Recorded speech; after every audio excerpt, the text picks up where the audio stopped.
오늘 우리는 1세기에 복음을 들었던 사람들처럼 죄수가 십자가에 달리는 모습을 직접 볼 수는 없습니다. 그래서 우리는 그 당시에 사람들이 느꼈을 충격을 실감하기가 어렵지요. 십자가형은 로마인이나 헬라인, 유대인이나 이방인들 모두에게 잘 알려진 처형 방식이었습니다. 이것은 아마도 지금까지 알려진 모든 처형 방법 가운데 가장 야만적인, 비인간적인 처형 방식이고, 그래서 사람들에게 범죄를 억제하는 가장 큰 효과를 발휘하는 그런 처형 방식이라고 학자들은 이야기합니다. 십자가형은 혐오감을 주고 품위를 떨어뜨리는 그런 처형 방식이었습니다. 십자가 위에서 죽은 사람이 어떤 의미에서든지 특별하고 고상하고 존귀한 사람이라는 생각은 말도 안 되는 일이었습니다. 반역한 노예나 정복된 민족, 악명 높은 강도나 살인범을 십자가에 매달았습니다. 그렇게 로마 제국의 십자가 처형 정책은 사람들로 하여금 십자가에 매달린 사람을 아주 경멸할 만한 인간으로 생각하게 했지요. 그래서 로마 시민은 반역죄를 저지르지 않는 한 이 십자가형에는 처할 수 없었습니다. 병사들은 십자가에 못 박을 죄수를 먼저 심하게 매질한 후에 자신이 처형될 십자가를 처형 장소까지 죄수가 스스로 지고 가게 했습니다. 그렇게 처형 장소에 도착하면 죄수들은 완전히 벌거벗겨졌습니다. 그리고 병사들은 죄수들을 십자가의 가로 기둥에 묶거나 못을 박고 똑바로 세운 기둥까지 들어 올린 뒤에 거기에 매달았습니다. 십자가에 못 박힌 죄수는 점점 기진맥진하여 공기를 들이마실 만큼 손에 박힌 못 위로 몸을 당기거나 발을 관통한 못 위로 몸을 밀어 올릴 수가 없게 되고 결국은 숨을 쉬지 못해서 고통스럽게 천천히 죽어갑니다. 그래서 형을 집행하는 군인들은 죄수들의 다리를 부러뜨려 죽음을 앞당길 수도 있었습니다. 요한복음 19장을 보시면 유대인들이 요구함에 따라 군인들이 예수님과 함께 십자가에 못 박혔던 두 강도의 다리를 꺾어서 빨리 죽게 했고, 예수님은 이미 숨을 거두셨기 때문에 다리를 꺾지 않았다는 말씀이 있지요. 다리를 부러뜨리면 왜 빨리 죽게 될까? 혹시 궁금하지 않으셨습니까? 다리가 부러지면 죄수가 숨을 들이마시기 위해서 더 이상 몸을 일으킬 수 없게 되기 때문에, 그래서 십자가에 달린 죄수의 다리를 꺾으면 금세 숨을 거두게 됩니다. 그렇게 말할 수 없는 고통과 수치를 당하면서 십자가에 못 박힌 채로 며칠 혹은 몇 주 동안 죽지 않는 경우도 있었다고 하지요. 그렇게 십자가형은 무섭고 끔찍한 처형 방법입니다. 그래서 이와 같은 십자가형에 대해서 로마인들은 입에 담는 것조차 싫어했습니다. 그런데 유대인들은 이 십자가를 로마인들보다 더 경멸했습니다. 그것은 신명기 21장 말씀 때문에 그렇습니다. 신명기 21장 22절 23절 말씀입니다. 사람이 만일 죽을 죄를 범함으로 내가 그를 죽여 나무 위에 달거든 그 시체를 나무 위에 밤새도록 두지 말고 그날에 장사하여 내 하나님 여호와께서 내게 기업으로 주시는 땅을 더럽히지 말라. 나무에 달린 자는 하나님께 저주를 받았음이니라. 십자가에 못 박힌 것은 나무에 달린 것이지요. 그리고 방금 읽은 신명기 말씀을 보면 그것은 하나님께 저주를 받은 것입니다. 그래서 유대인들은 십자가형을 아주 고통스럽고 수치스러운 죽음일 뿐만 아니라 하나님으로부터 저주받은 것이라고 생각했습니다. 십자가에 못 박혀 죽는 것은 그저 모욕적이고 치욕적인 죽음을 넘어서 하나님의 심판으로 간주되었다는 말입니다. 그러니까 예수님께서 십자가에 못 박히셨다는 것은 예수님이 신성모독의 죄인임을 증명하는 것이나 마찬가지였고, 예수님이 하나님께 저주받으셨음을 보여주는 것이었습니다. 그런데 그런 예수님을 메시아로 받아들이는 것은 말도 안 되는 일이지요. 아니, 어떻게 메시아가 십자가에 못 박힐 수 있습니까? 어떻게 메시아가 하나님께 저주받을 수 있냐는 말입니다. 이것은 유대인들에게 있어서는 상상조차 할 수 없는 일이었습니다. 그렇게 예수님이 십자가에 못 박혀 죽으신 것은 수치스럽고 모멸감을 주는 죽음이었고, 그뿐만 아니라 그것은 하나님께 저주받는 죽음이었습니다. 그러니 어떻게 하나님께 저주받은 예수가 그리스도가 될 수 있겠습니까? 그런데 여러분, 성경은 예수님이 그리스도가 되시기 위하여, 우리의 진정한 구원자가 되시기 위하여 저주를 받으셨다고 그렇게 말씀합니다. 갈라디아서 3장 13절 말씀입니다. 우리 함께 한 목소리로 읽으면 좋겠습니다. 시작. 그리스도께서 우리를 위하여 저주를 받은 바 되사 율법의 저주에서 우리를 속량하셨으니, 기록된 바 나무에 달린 자마다 저주 아래에 있는 자라 하였습니다. 아멘. 그러니까 신명기 말씀을 그대로 인용해서 예수님께서 하나님께 저주를 받으신 것이 맞다는 겁니다. 그러면 도대체 왜 예수님은 십자가에 못 박혀 죽으셔야 했을까요? 왜 예수님은 하나님께 저주를 받으셔야 했습니까? 미국의 복음 전도자 폴 워셔 목사님은 비행기를 탈 일이 있으면 꼭 헬라어 성경을 챙긴다고 합니다. 그리고 자리에 앉으면 헬라어 성경을 꺼내 읽습니다. 그 목사님이 헬라어를 아주 잘해서 그러는 것은 아닙니다.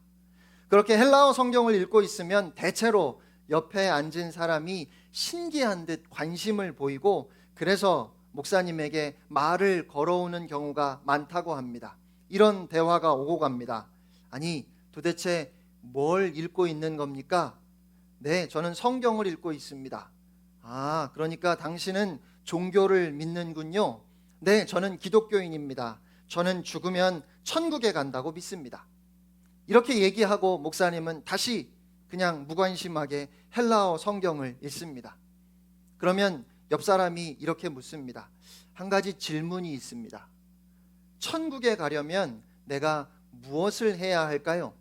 그러면 그 사람을 보면서 이렇게 말합니다. 쉽고 간단합니다. 당신이 태어난 그 순간부터 죽을 때까지 완전하면 됩니다. 그러면 그 사람은 황당하다는 표정을 지을 겁니다. 도대체 무슨 말입니까? 내가 뭘 어떻게 해야 한다고요? 네, 당신은 태어난 그 순간부터 죽을 때까지 어떤 잘못도 없이 그냥 완벽하면 됩니다. 그리고는 또다시 헬라어 성경을 읽습니다. 잠시 후에 옆에 앉은 사람이 다시 말을 걸어옵니다. 잠깐만요. 그건 불가능합니다. 사람이 어떻게 그럴 수 있습니까? 아니, 당신이 저에게 구원을 받기 위해서 당신이 무엇을 해야 하느냐고 물어보지 않았습니까? 바로 이것이 태어나서 죽을 때까지 아무런 잘못도 없이 완벽하게 사는 것이 당신이 스스로를 구원하기 위해서 해야 하는 일입니다. 그렇게 이야기하면 그때서야 옆에 있는 사람이 이렇게 말하지요. 저는 할 수 없는데요. 그때 목사님은 그 사람에게 묻습니다. 그러면 당신은 복음을 듣기를 원하십니까? 복음을 들어보시겠습니까? 우리가 천국에 가기 위해서, 우리가 영생을 얻기 위해서 우리는 완벽해야 합니다.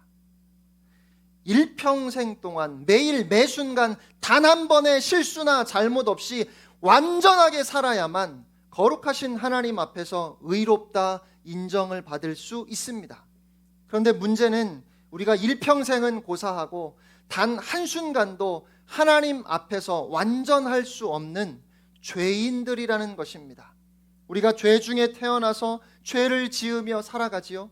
우리는 다 철저하게 부패한 존재들입니다. 바로 오늘 본문 23절 말씀입니다. 우리 함께 한 목소리로 읽겠습니다. 시작.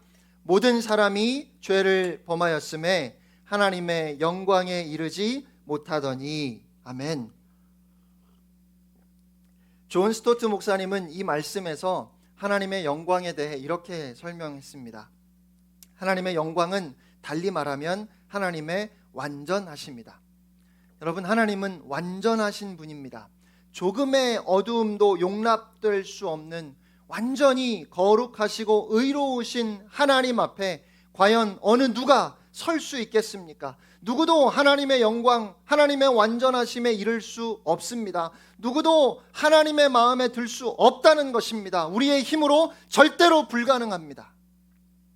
그러면 우리가 어떻게 하나님 앞에 의롭다 인정받을 수 있을까요? 24절 말씀입니다. 그리스도 예수 안에 있는 속량으로 말미암아 하나님의 은혜로 값없이 의롭다 하심을 얻은 자 되었느니라. 하나님께서 그리스도 예수 안에 있는 구속의 은혜를 통해 값없이 우리를 의롭다고 선언하신다 말씀합니다. 그런데 여기에 아주 큰 문제가 있습니다. 우리는 다 죄인인데, 그래서 하나님의 영광에 이를 수 없는데 어떻게 하나님께서 그런 우리를 용서하시고 의롭다 하실 수 있을까요?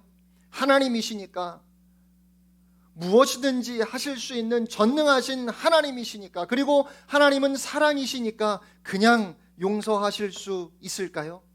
제가 한 가지 예를 들어 보겠습니다. 몇 해 전에 한번 말씀드린 적이 있고 또 너무 끔찍한 예를 들어서 죄송하지만 꼭 필요하기 때문에 다시 말씀을 드립니다. 어느 날 밤에 여러분이 집에 가셨는데 여러분의 가족 전부가 살해당한 것을 보았습니다. 그런데 살인범이 흉기를 들고 손에 피를 묻힌 채 집안에 있었습니다. 경찰에 신고해서 경찰이 그 살인자를 붙잡았고 모든 증거를 확보했고 범인은 자신의 죄를 인정했습니다. 그런데 재판을 받는 날 판사가 그 살인범을 향해 이렇게 말합니다. 나는 자비로운 판사입니다. 나는 긍휼이 풍성한 판사입니다. 나는 노하기를 더디하고 용서하는 것을 기뻐합니다. 그러므로 나는 이 살인자에게 은혜를 베풀어 무죄를 선고하고 아무 처벌 없이 자유롭게 풀어주겠습니다. 만약에 이런 일이 벌어졌다면 여러분은 이 판사에 대해서 뭐라고 말씀하시겠습니까? 사람들은 뭐라고 할까요? 훌륭하고 자비로운 판사라고 그에게 찬사를 보낼까요? 아닙니다. 사람들은 이 판사가 부패했다고 말할 것입니다. 죄인에게 무죄를 선고한 판사에게 분노하며 즉시 해임하라고 요청할 것입니다. 기자회견을 열고 청와대에 국민청원을 올려서 이 판사의 불의함에 대해서 이야기할 것입니다. 여러분, 그렇지 않습니까? 바로 여기에 문제가 있다는 것입니다. 세상의 판사도 그런 정의로움이 요구된다면 온 세상의 심판자이신 하나님께 더 엄격한 공의로움이 요구되지 않겠습니까? 욥의 친구 엘리후는 욥기 34장 12절에 진실로 하나님은 악을 행하지 아니하시며 전능자는 공의를 굽히지 아니하시느니라 라고 말했습니다. 그래서 성경이 가지고 있는 가장 크고 심각한 문제는 공의로우신 하나님께서 어떻게 전적으로 타락하고 부패한 인간을 의롭다 하실 수 있는가 하는 것입니다. 이 문제에 대해 25절에 이렇게 말씀합니다. 이 예수를 하나님이 그의 피로써 믿음으로 말미암는 화목제물로 세우셨으니 이는 하나님께서 길이 참으시는 중에 전에 지은 죄를 간과하심으로 자기의 의로우심을 나타내려 하심이니. 하나님께서 길이 참으시는 중에 라는 말씀은 이런 의미입니다. 하나님께서 사람을 만드셨습니다. 그리고 에덴 동산에서 살게 하시면서 이 동산의 각종 나무의 열매를 마음대로 먹을 수 있다. 다만 선과 악을 알게 하는 나무의 열매는 먹지 말아라. 그것을 먹는 날에는 네가 반드시 죽을 것이다 말씀하셨습니다. 그런데 아담과 하와는 하나님께서 금하신 나무의 열매를 따 먹었습니다. 그렇게 죄를 지었고 그렇게 타락했습니다. 아담과 하와는 바로 그 순간에 죽었어야만 합니다. 그런데 하나님께서 그 하나님의 완전한 공의를 그 순간에 즉시 보이시지 않으셨습니다. 하나님께서 참으시며 오히려 자비를 나타내셨습니다. 하나님께서 홍수를 통해 온 세상을 심판하셨습니다. 그런데 여기에 신학적인 문제가 있습니다. 하나님께서는 노아도 심판하셨어야 합니다. 노아도 죄인입니다. 노아의 가족들도 다 죄인들이었습니다. 그런데 하나님께서 노아와 그의 가족들을 살려주셨습니다. 하나님께서 또 참으시며 자비를 베푸셨습니다. 하나님께서 아브라함을 부르셨습니다. 아브라함 역시 죄인이었습니다. 그런데 하나님께서 그를 친구라고 부르셨습니다. 하나님께서 그의 자비하심 가운데 아브라함에게 복을 주셨습니다. 사실 하나님은 아브라함을 벌하셨어야 합니다. 그런데 오히려 하나님께서는 길이 참으시며 그에게 은총을 나타내 보여주셨습니다. 하나님께서 이스라엘 민족을 부르셨습니다. 애굽에서 그들은 우상을 섬겼습니다. 하나님께서 그들을 애굽에서 건져내신 이후에도 광야에서도 그들은 늘 하나님을 배신하며 우상을 숭배했습니다. 한결같이 불평과 원망만 쏟아내던 사람들입니다. 그들은 다 죽었어야 합니다. 그런데 하나님께서 길이 참으시며 하나님의 자비를 나타내셨습니다. 하나님께서 다윗을 택하여 부르셨습니다. 그런데 잘 아시는 것처럼 다윗은 간음을 행했습니다. 자기에게 충성했던 우리아를 죽게 했고 그의 아내 밧세바를 취했습니다. 다윗은 당연히 하나님께 버림받았어야 마땅합니다. 그러나 하나님은 즉각적으로 하나님의 완전하신 공의를 행하지 아니하시고 길이 참으셨습니다. 우리는 성경 전체에 이런 이야기가 끊임없이 반복되고 또 반복되고 있음을 봅니다. 하나님께서 길이 참으시며 즉각적인 의의 심판을 행하지 않으셨습니다. 마귀는 그 이름 그대로 정죄하는 자, 비난하는 자입니다. 마귀는 하나님의 사람들을 고소하고 비난할 뿐만 아니라 하나님을 향해서도 비난합니다. 아담과 하와가 타락했던 날을 한번 생각해 보십시오. 마귀는 하나님께 이렇게 소리쳤습니다. 하나님, 하나님의 공의가 어디에 있습니까? 저들은 지금 즉시 죽어야 합니다. 노아, 그도 역시 죽어야 합니다. 방주는 있어서는 안 됩니다. 하나님께서 저들을 구원하실 수 없습니다. 아브라함, 어찌 하나님께서 저를 하나님의 친구라고 부르십니까? 그는 거짓말장이입니다. 그의 아내를 위험에 빠지게 했습니다. 다윗, 그가 당신의 마음에 합한 자입니까? 그는 간음한 자요, 살인한 자입니다. 사탄은 계속해서 하나님을 향해 고소하고 또 비난합니다. 하나님, 어찌 의로우신 하나님께서 저들을 의롭다 하실 수 있습니까?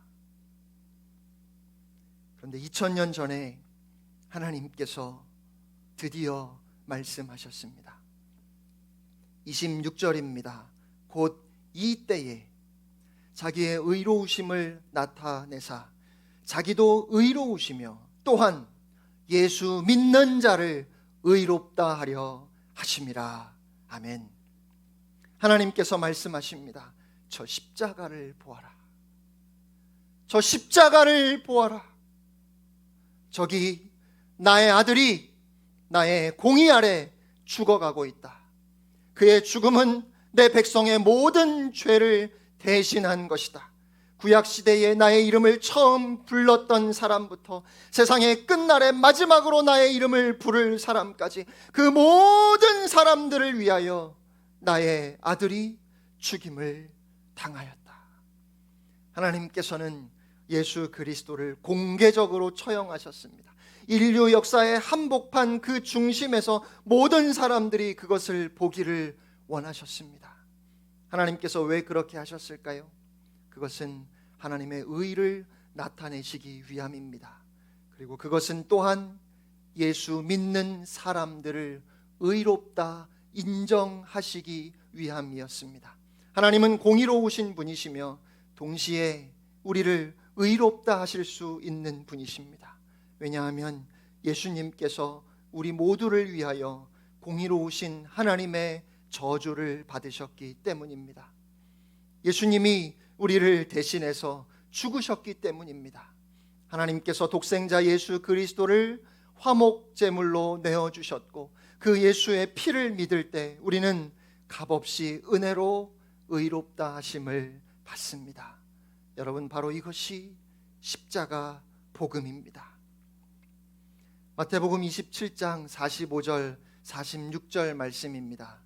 제 6시로부터 온 땅에 어둠이 임하여 제 9시까지 계속되더니 제 9시쯤에 예수께서 크게 소리질러 이르시되 엘리 엘리 라마 사박다니 하시니 이는 곧 나의 하나님 나의 하나님 어찌하여 나를 버리셨나이까 하는 뜻이라. 아멘. 온 땅이 어둠으로 뒤덮이고 예수님께서 크게 소리 지르셨습니다. 엘리 엘리 라마 사박다니, 나의 하나님 어찌하여 나를 버리셨습니까? 그런데 여러분, 복음서를 보면 예수님은 단 한 번도 하나님을 부르실 때 하나님 이렇게 부르신 적이 없습니다. 항상 아빠, 아버지라고 부르셨습니다. 그런데 바로 이때 유일하게 예수님께서 나의 하나님이라고 부르십니다. 왜 예수님께서 아버지가 아니라 나의 하나님이라고 부르셨을까요? 그 이유는 지금 예수님께서 아들로서가 아니라 우리를 대신하여 우리의 모든 죄를 짊어지시고 우리를 대표해서 말씀하셨기 때문입니다. 십자가에서 주님이 우리의 모든 죄를 짊어진 화목 제물이 되셨습니다. 그리고 어찌하여 나를 버리셨습니까? 라고 크게 소리치셨다 성경은 말씀합니다. 아까 말씀드렸던 것처럼 숨을 한 번 들이마시는 것조차도 너무 힘들고 고통스러운 그 십자가 위에서 마지막 모든 힘을 다 짜내어 예수님은 엘리 엘리 라마 사박다니라고 나의 하나님 어찌하여 나를 버리셨습니까? 라고 소리치셨습니다. 왜냐하면 하나님께서 예수님을 버리셨다는 것을 우리가 알게 하시려고 크게 소리치셨습니다. 하나님은 우리의 죄로 인한 하나님의 진노를 예수님께 다 쏟으셨습니다. 그렇게 예수님을 우리 대신 버리셨습니다. 그렇게 예수님을 우리 대신 저주하셨습니다. 왜냐하면 하나님께서 우리를 사랑하셨기 때문입니다. 예수 그리스도와 십자가 복음이 1세기 유대인들에게 거리끼는 것이 되었던 이유는 아까 말씀드렸던 것처럼 신명기 21장 말씀 때문입니다. 그들은 나무에 달린 자는 하나님께 저주를 받았음이니라 하는 이 말씀을 너무 잘 알고 있었습니다. 하지만 그들은 그 저주가 교환되었다는 사실, 곧 자기들이 받아 마땅한 그 형벌을, 그 저주를 면하게 하기 위해서 그리스도이신 예수님이 대신 죄인이 되셨고 대신 하나님의 저주를 받으셨다는 이 진리를 그들은 깨닫지 못했습니다. 예수님은 우리를 위하여 십자가에 못 박혀 죽으셨습니다. 예수님은 우리를 위하여 나무에 달리셨고 우리를 위해 하나님께 저주를 받으셨다는 것입니다. 베드로전서 2장 24절 말씀입니다. 친히 나무에 달려 그 몸으로 우리 죄를 담당하셨으니 이는 우리로 죄에 대하여 죽고 의에 대하여 살게 하려 하심이라. 아멘. 이어서 3장 18절입니다. 그리스도께서도 단번에 죄를 위하여 죽으사 의인으로서 불의한 자를 대신하셨으니 이는 우리를 하나님 앞으로 인도하려 하심이라. 아멘. 여러분, 이것이 십자가 복음입니다. 복음은 하나님의 능력입니다. 우리의 모든 죄를 용서하시는, 저와 여러분을 구원하시는 하나님의 능력입니다. 예수님께서 십자가에서 우리를 대신하여 나의 하나님 어찌하여 나를 버리셨습니까? 라고 크게 소리치셨기 때문에 오늘 우리는 하나님께 외칩니다. 나의 아버지 어찌하여 나를 이렇게 사랑하십니까? 예수님께서 우리를 대신해서 버림받으셨기 때문에 우리는 절대로 하나님께 버림받지 않습니다. 저주는 끝났습니다. 더 이상 죽음이 우리를 다스릴 수 없습니다. 지옥의 두려움이 사라졌습니다. 예수 안에서, 이 예수 십자가 복음 안에서 이제 우리는 영원한 생명을 누리게 되었습니다. 이렇게 말하는 사람이 있을 수 있습니다. 아니, 어떻게 한 사람이 십자가에서 고난받음으로 모든 사람이 다 용서받을 수 있습니까? 한 사람이 저주를 받음으로 모든 사람이 다 의롭다함을 받을 수 있습니다. 왜냐하면 십자가에 못 박히신 그 한 사람 예수 그리스도는 모든 사람, 전 인류를 다 합친 것보다 더 귀하고 더 귀하신 분이기 때문입니다. 예수님께서 우리를 위하여 십자가에 못 박혀 죽으셨습니다. 도대체 이 코로나 상황이 언제까지 이어질지 모르겠습니다. 힘들고 어려운 상황을 통과하는 가운데 혹시라도 우리 하나님 아버지의 사랑이 의심스럽다면, 하나님을 향한 원망과 불평의 마음들이 우리의 마음속에 자꾸만 생긴다면, 사랑하는 성도 여러분, 이 시간 다시 십자가를 바라보시기를 바랍니다. 하나님께서 십자가로 누구도 의심할 수 없고 누구도 부인할 수 없는 가장 분명하고 확실한 방법으로 우리를 향한 하나님 아버지의 사랑을 확증하셨습니다. 이 복음의 능력 안에서 한 주간도 복음을 살아내는 여러분이 되시기를 주님의 이름으로 축원합니다. 사랑하는 성도 여러분, 우리는 십자가에 못 박혀 죽으신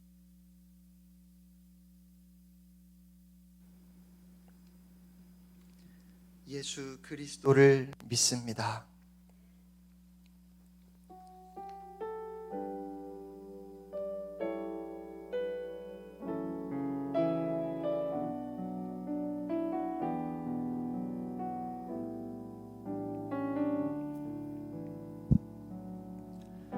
많은 이들 말하고 많은 이들 노래는 하지만 정작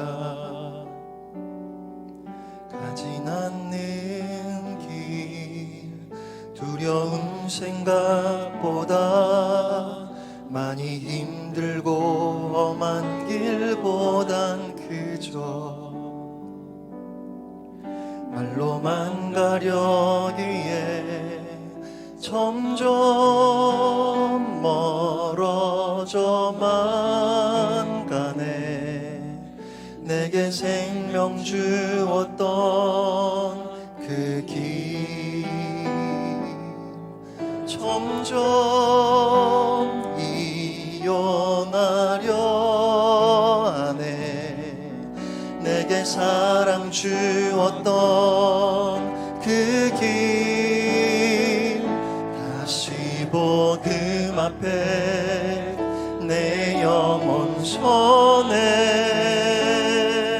주님 만난 그때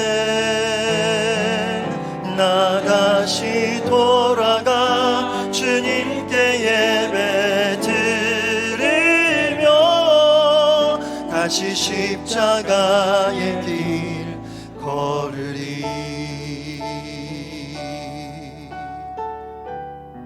많은 이들 말하고 많은 이들 말하고 많은 이들 노래는 하지만 정작 가진 않는 길, 두려운 생각보다 많이 힘들고 험한 길보단 그저 말로만 가려기에 점점